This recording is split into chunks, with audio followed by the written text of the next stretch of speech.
రిజర్వేషన్లు మహిళల యొక్క రాజకీయ సాధికారితను కాంగ్రెస్ పార్టీ మొదటి నుంచి ఆకాంక్షించింది, మొదటి నుంచి అమలు చేసింది. 100% మహిళా రిజర్వేషన్లకు కాంగ్రెస్ పార్టీ కట్టుబడి ఉంది. తక్షణమే అమలు చేయాల్సిందిగా నరేంద్ర మోడీ గారిని మేము డిమాండ్ చేస్తున్నాము. ఇక రెండవ అంశం సీట్ల పెంపు, నియోజకవర్గాల పునర్విభజన.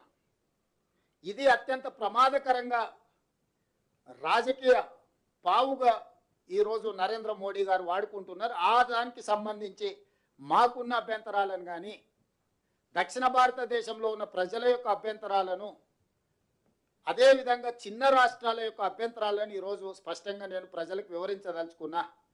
ఈరోజు నరేంద్ర మోడీ గారు ప్రవేశపెట్టిన గతంలో నియోజకవర్గాల పునర్విభజన 3 సార్లు జరిగింది.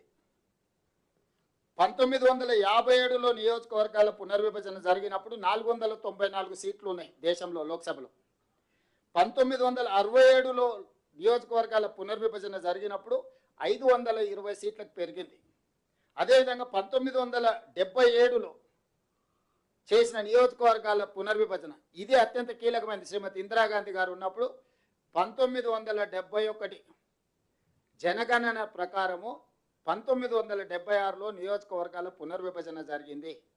ఆ రోజు ఇందిరాగాంధీ గారు తీసుకున్న నిర్ణయాలు 542 సీట్లకు పెంచారు. తర్వాత ఒక సీటు సిక్కిం నుంచి యాడ్ అయ్యి ఈరోజు దేశంలో 543 లోక్సభ స్థానాలు నిర్దిష్టంగా ఈరోజు సంఖ్యకు మనం చేరుకున్నాం.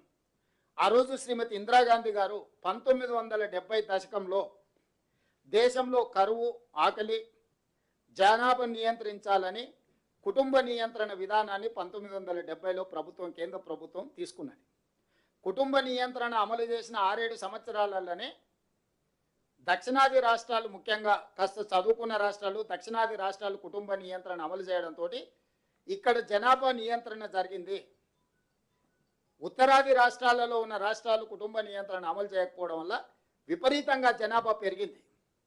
1970 నుంచి 76 6-7 సంవత్సరాలలోనే జనాభా మధ్యలో అంతరం పెరిగి ఉత్తర భారతదేశం, దక్షిణ భారతదేశంలో అంతరం పెరుగుతుండడం వల్ల ఇందిరాగాంధీ గారు ఆ అంశాన్ని గుర్తించి 543 సీట్ల ప్రకారమే ఉండాలి, ఆయా రాష్ట్రాలలో ఉన్న నియోజకవర్గాలనే ఆ రాష్ట్రంలో ఉండే లోక్సభ సీట్ల ప్రకారమే నియోజకవర్గాల పునర్విభజన జరగాలని నిర్ణయం తీసుకోవడం వల్ల 1976లో ఉత్తరప్రదేశ్లో 80 సీట్లను ఆ రాష్ట్రంలోనే పునర్విభజన చేసిండ్రు. ఉమ్మడి ఆంధ్రప్రదేశ్లో ఉన్న 42 లోక్సభ నియోజకవర్గాలను ఈ రాష్ట్రంలో పునర్విభజన చేసిండ్రు. 25 సంవత్సరాల వరకు సీట్ల పెంపును శ్రీమతి ఇందిరాగాంధీ గారు నిషేధించిండ్రు.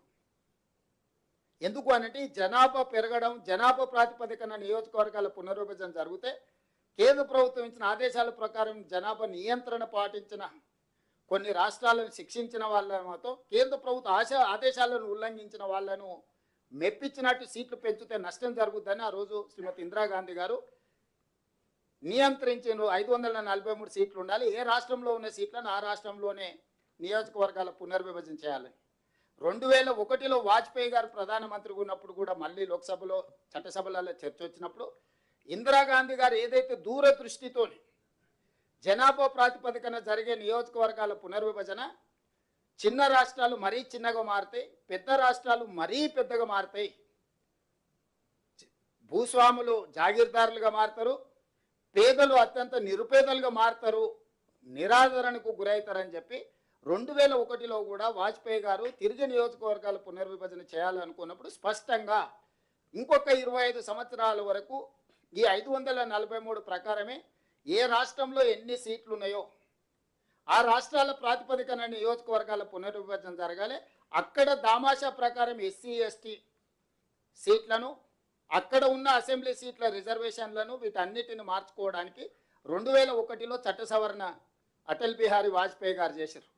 ఆ ప్రాతిపదికన జరిగిన నియోజకవర్గాల పునర్విభజననే 2009లో ఉమ్మడి ఆంధ్రప్రదేశ్లో ఉన్న